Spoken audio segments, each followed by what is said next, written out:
تازه د ننګرهار پر محبس 8 برید کوونکي ووژل شول.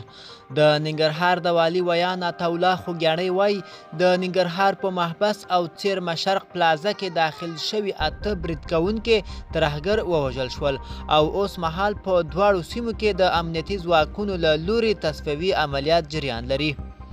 ښاغلي خوږیاڼی زیاتوي د پیښې پر مهال 1293 بندیان محبس کې وو چې 1025 تنه د پولیسو او نورو ځواکونو له لوري د تیښتې پر مهال بیرته نیول شوي.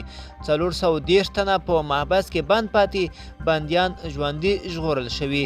یو شمېر بندیان وژل شوي او ټپیان شوي هم دي او ځینې لا درکه دي چې په اړه به یې وروسته معلومات شریک شي.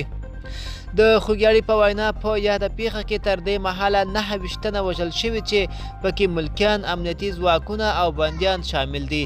همداراز تر 500 زیات نور ټپیان شوي هم دي. په همدې حال کې ننګرهار ته د افغانستان لوی دستریز د محبس عمومي ریاست مرستیال او نور لوړپوړي چارواکي هم رسېدلي دي. ملګرو دا وه زموږ تازه ویډیو، تازه خبر. د لا ښکلي ویډیوګانو لپاره زموږ ځواک ټي وي چینل سبسکرایب کړئ او تر بلې ویډیو ښه وخت.